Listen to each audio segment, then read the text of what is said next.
Bolsonaro não vai mudar a gestão que ele está fazendo da pandemia. Ele vai seguir esse rumo.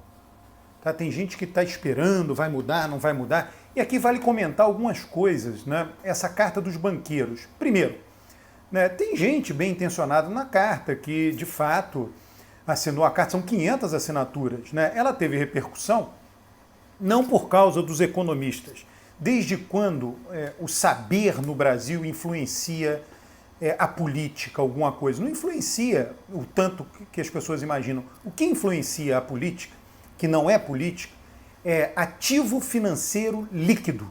Né? Quem tem ativo financeiro líquido, não sendo político, influencia na política. Então, essa carta, ela teve a repercussão que teve apenas porque assinaram vários ex-economistas, que hoje são banqueiros, ou até banqueiros, né? Roberto Setúbal, Edmar Baixa, Pércio Arida, o Gustavo Franco. Né? A repercussão se deve a isso. Né? É curioso que a mídia faz a divulgação e diz assim: assinaram a carta Roberto Setúbal, Laura Carvalho, Edmar Baixa.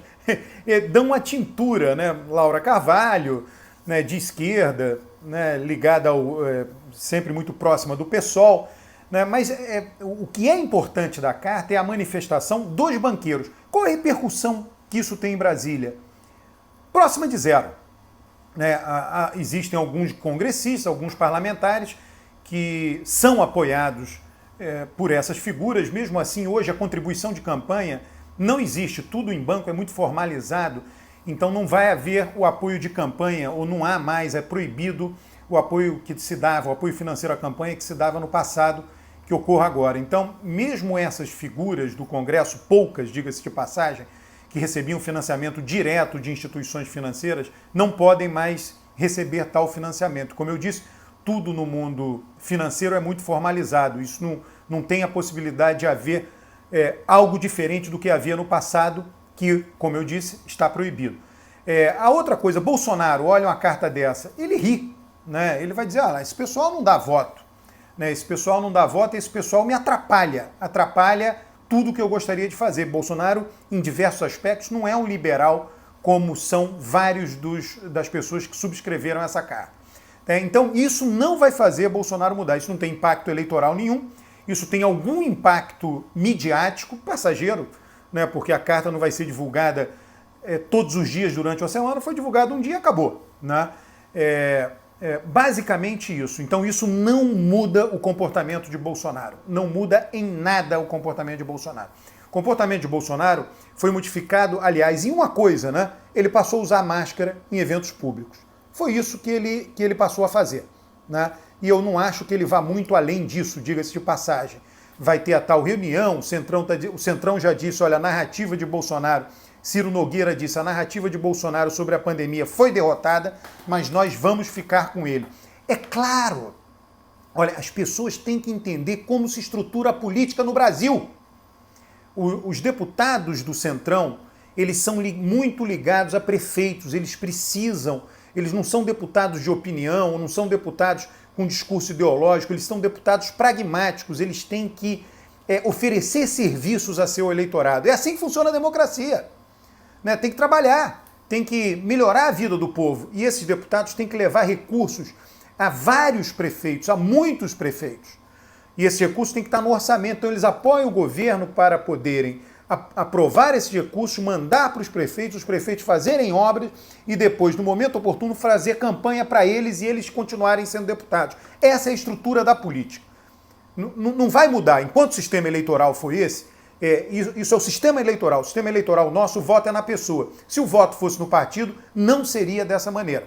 Bom, dito isto, não vai mudar. Esqueça, né? Você pode levantar bandeiras, moralizar a política, o que for, isso é uma estrutura de incentivos. Isso é uma estrutura de incentivos. Então os deputados do Centrão, eles simplesmente podem fazer o seguinte, eles não vão a público defender Bolsonaro, nada disso, mas apoiam, votam no Congresso as medidas que o governo apresentar, justamente para poder levar esses recursos. Em troca, eles vão liberar os recursos para seus prefeitos. E podem ficar no governo Bolsonaro até o dia 31 de dezembro de 2022. Eles não teriam a menor dificuldade, não terão a menor dificuldade disso, desde que os recursos sejam liberados para os prefeitos. E esses prefeitos façam a campanha eleitoral a favor deles no ano que vem. Então, isso daí é a coisa mais fácil. E eles, dependendo do Estado, eles vão... Como é na prática a campanha eleitoral de um deputado desse do Centrão, senador, etc., ele ignora o presidente da República. Ele pode ser da base de apoio de Bolsonaro no Congresso, ele é lá do Nordeste, o Estado vai votar maciçamente, Bahia, ele é do Centrão, da base de apoio de Bolsonaro. E o que ele faz na Bahia? Ele faz a campanha sem mencionar o presidente. Simplesmente isso. Qual candidato a presidente você apoia? Não, vamos falar aqui dos problemas locais, o prefeito trouxe. Acabou, ele não precisa fazer a campanha falando do presidente. E ninguém vai ficar fiscalizando, o Bolsonaro não vai ficar fiscalizando a campanha dele. Então ele, em comícios, em falas, em reuniões, ele pode falar, olha pessoal, para presidente vocês votem do jeito que vocês quiserem. Ele pode até dizer, eu vou votar em Lula, né? Apesar de ser da base do Bolsonaro, o povo não está nem aí para isso. O eleitor dele não está nem aí para isso. Esse aqui é o ponto. Ele consegue as duas coisas. Ele consegue, apoiando o Bolsonaro, ele consegue o recurso para a base eleitoral dele e ele, dizendo que vai votar em Lula no momento oportuno na campanha, consegue não gerar ruído para a candidatura dele. E essas duas coisas convivem, o eleitorado aceita isso normalmente. É assim que funciona. Tá? Então, carta de banqueiro não vai mudar nada, posição do Centrão não vai mudar nada da postura de Bolsonaro. De novo, Bolsonaro vai participar dessas reuniões de máscara, mas essa confusão do Ministério da Saúde, Bolsonaro não tem a menor pressa de resolver. Ele continua, né, com todo o discurso, toda a parte negacionista, colocou, já tem inserções na mídia aqui e acolá, propaganda do governo federal dizendo use máscara, higienize suas mãos, faça o isolamento social, mas isso não sai da boca de Bolsonaro, isso é uma publicidade oficial. O que sai da boca dele, a liderança dele junto aos seus seguidores, vai na direção de negar os preceitos ou as recomendações científicas no combate à pandemia. Ele não vai mudar.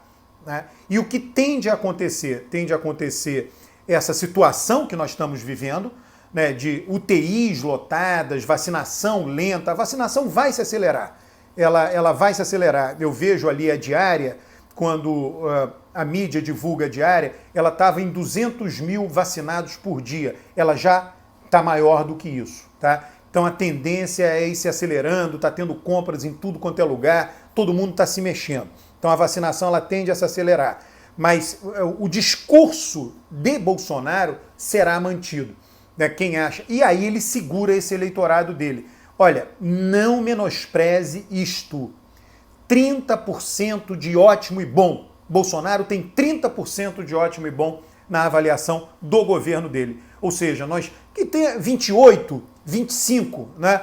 Mas ele tem no mínimo um quarto ou até um terço do país, considerando o governo dele excelente, ótimo e bom. Diante de UTIs lotadas, de recorde de mortes, de lockdown em tudo quanto é lugar, feriados antecipados, ainda assim ele está nessa situação de aprovação. Ou seja, ele é sólido junto ao eleitorado dele. Ele mantém isso. Ele é uma espécie... Olha, por muito tempo, Maluf era mais jovem. Paulo Maluf tinha essa solidez junto ao eleitorado de São Paulo. Fez as maiores barbaridades possíveis. Foi denunciado, levou muitos anos para que o malufismo em São Paulo fosse corroído. Né? O bolsonarismo é um malufismo nacional. É nesse sentido que eu quero chamar a atenção de você. Né? O Bolsonaro entra na política e faz o bolsonarismo muito mais velho do que Maluf começou com o malufismo. Por isso, sendo muito mais velho, ele tende a durar menos que o malufismo. O malufismo só realmente foi ferido de morte com a gestão Pita. Né? Mas antes disso, com todas as denúncias, condenações de Maluf, restituição de dinheiro público à Prefeitura de São Paulo, o malufismo sempre foi muito forte em São Paulo. E aí o bolsonarismo é o malufismo expandido para o país inteiro, nacionalizado. Né? Você fala, ah não, olha lá, o filho dele tem uma casa de 6 milhões, o bolsonarista não está nem aí. Vai dizer, não, qualquer pessoa influente no Brasil pode ter uma casa de 6 milhões. Ele vai responder deste jeito. tá? Então não adianta, é um malufismo com outro nome e para além das fronteiras de São Paulo. Por isso, Bolsonaro não vai mudar praticamente nada com relação à pandemia. E aí o que provavelmente é o cálculo dele nesse momento? Ele diz o seguinte: eu vou enfrentar turbulência pelos próximos 2, 3 meses. Depois a coisa pode aliviar um pouco, pelo menos no que diz respeito a todo esse problema das UTIs lotadas, pessoas morrendo sem atendimento, falta de oxigênio.